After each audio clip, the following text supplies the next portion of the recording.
que está sendo usado em termos da escala. Tá ok? E aí aquela história do furacão, né?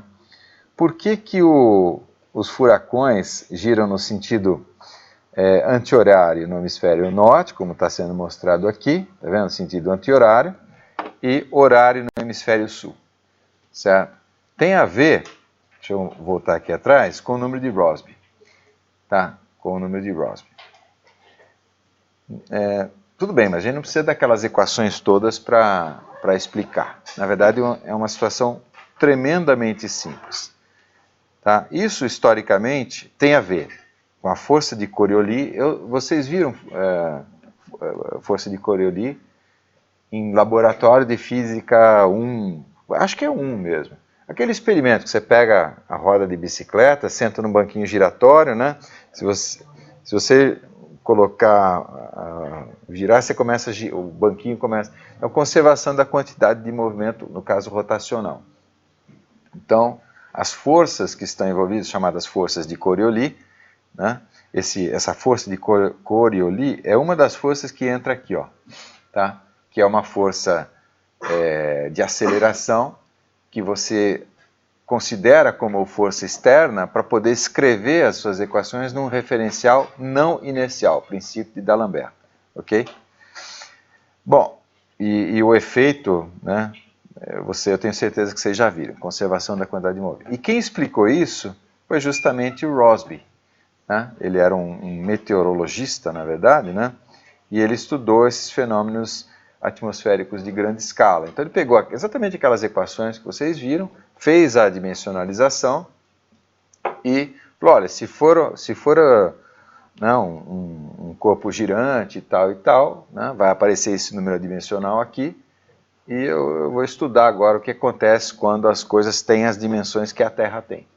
Né? Isso foi feito pelo Rossby. Ok?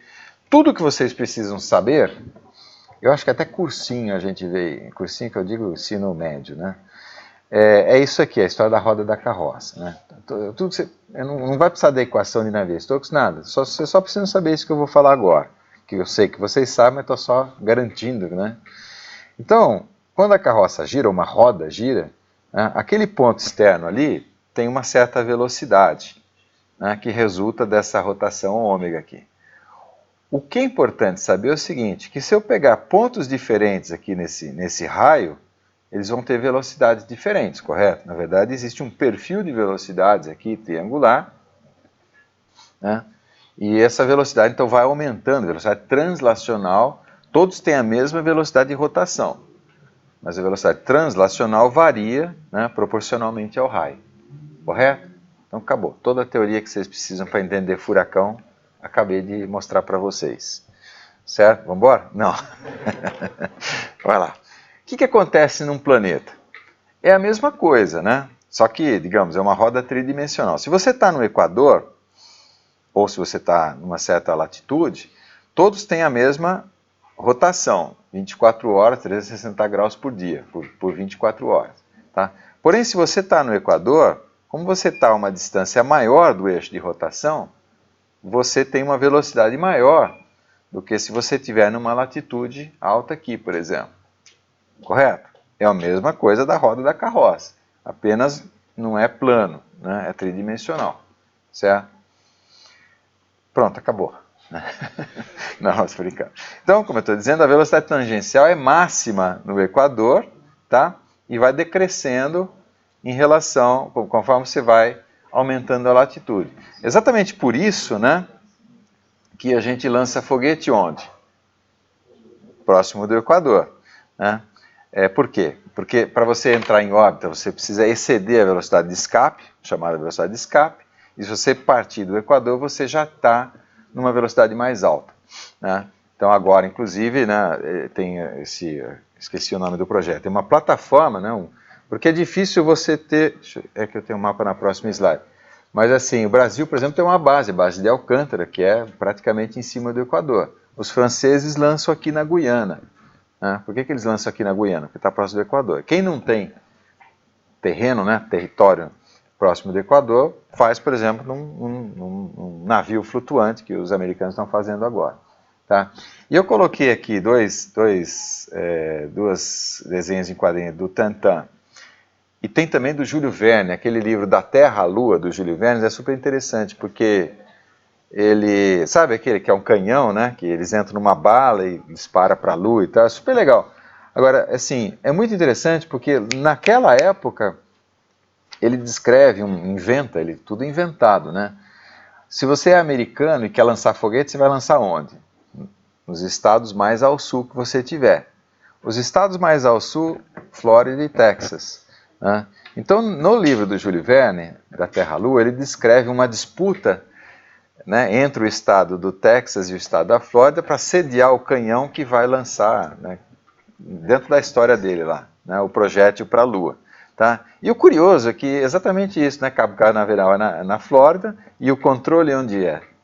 Houston, we have a problem, né? Houston, que é no Texas, né? Então, de fato, é verdade, né? Mas tem a ver com essa história aqui, né, da velocidade de rotação. Bom, então vamos lá, agora sim a explicação. Sabendo isso que eu falei, né, imagine aqui o planeta Terra, tá? Se eu estou aqui no sul, né, sei lá, em Porto Alegre, né, eu estou estacionado, eu estou lá no avião, estou estacionado, mas eu tenho essa velocidade translacional, que é esse vetorzinho amarelo, que é menor do que a velocidade que eu teria, ou a velocidade que tem a Terra aqui sobre o Equador, correto? Porque isso daqui está mais próximo do eixo de rotação do que isso aqui. Vocês visualizaram isso? Né? Então, o que acontece se eu decolar aqui de Porto Alegre e, sei lá, vou lá para Caracas? Não sei. Né? O que acontece? Imagina assim, é como se o chão aqui estivesse andando mais depressa. Então, na verdade, eu vou desviar para, né, relativamente, é como se eu fosse para a esquerda. Correto? Porque, na verdade, o chão aqui no Equador é que se move mais rapidamente para a direita. Porque a minha componente para a direita é menor aqui embaixo. Correto? Entenderam isso, né? O que acontece, por exemplo, se eu sair do hemisfério, sei lá, de algum lugar no hemisfério norte e caminhar para o Equador? Mesma coisa. Eu vou desviar aqui também para a esquerda. Eu não sei se eu falei direita ou esquerda aqui, mas que às vezes eu inverto de... Só um parênteses. Eu me treinei, né, vai dar 28 anos que eu dou aula. Quando eu falo direita e esquerda para vocês, a minha direita e a sua esquerda, né? Então eu me treinei, quando eu mexo nessa mão, eu falo esquerda, porque vocês enxergam do lado esquerdo. Isso durante 27 anos, né? Agora que eu dou aula no PowerPoint, eu tenho que desinverter, né? Então o cabeamento aqui tem que trocar, né? Então eu estou numa fase que eu estou invertendo direita e esquerda, sabe? Né? Bom, mas então eu não sei exatamente o que eu falei. Aqui ele desvia para a esquerda e aqui ele também desvia para a esquerda, correto? Pelo mesmo fenômeno. Aí, mesma coisa. Agora, se eu sair do Equador com velocidade mais alta e caminhar para o norte, desvio para a direita, correto? Tá? E a mesma coisa, se eu sair do Equador e caminhar para o sul, também desvio para a direita. Certo? Então, isso eu acho que pacífico. Agora vamos ver o que acontece com o vento. Tá? Eu expliquei para vocês, né? Tufão é no Pacífico, furacão é no Atlântico. Tá? A região de formação de furacões, isso aí agora tem a ver com a meteorologia. Né? Então a região de criação de furacões é mais ou menos aqui. Quer dizer, uma região de baixa pressão se cria por algum motivo. Por exemplo, aqueceu, né? O ar subiu, baixa pressão. O que acontece quando tem uma região de baixa pressão? Igualzinho o primeiro slide que eu mostrei para vocês daquela aleta, ela esquenta, o ar sobe e ela puxa ar, né, que vai preencher aquele ar que estava na posição da aleta. Então, vai aparecer um efeito de sucção, correto? Tá? Só que agora, né, cada vetorzinho desse, né, ele vai sofrer esses desvios que eu acabei de mostrar para vocês. Por quê? Por exemplo, esse aqui, olha, é como se fosse o avião que estava saindo aqui do Equador e caminhando para o norte. Então ele vai desviar para a direita, certo? Então esse vetorzinho vai desviar para a direita. Esse vetorzinho aqui é como se fosse esse, né? Sai de alta latitude, vem para baixa latitude. Então ele desvia para a esquerda. Tá? Inclusive, quando ele desvia aqui, ele acaba empurrando o outro, né? Então, tem um efeito combinado aí também. Então, o fato é que esse negócio vai sofrer um desvio, tá vendo? Ele vai sofrer um desvio.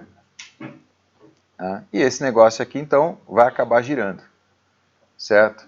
Exatamente por isso. Inclusive, se o furacão... porque ele anda, né? Ele não fica parado ali como está o meu desenho. Mas ele pode, inclusive, ganhar latitude. Se ele ganhar latitude, ou seja, como a gente diz aqui em São Carlos, se ele subir para cima, ele vai acelerar. Tá? Se ele descer para baixo, ele vai desacelerar. Se ele descer abaixo do Equador, ele some. Tá? Então é exatamente por isso que eles giram no sentido anti-horário no hemisfério norte, né? E horário no hemisfério sul. Tá claro? Entendeu? Então tudo que vocês precisam saber para entender, eu vi tanta explicação nos jornais, ali na Globo News e tal, cada um falava uma coisa. Aquilo sim é tirar da cartola, aquelas explicações, porque era quase que aleatório, né? E é muito simples, na verdade. Tudo que vocês precisam saber é a história da roda da carroça ali, mais nada. Né? Tá claro? Então, como eu disse, é a mesma coisa em essas equações, né? Oi, pode falar.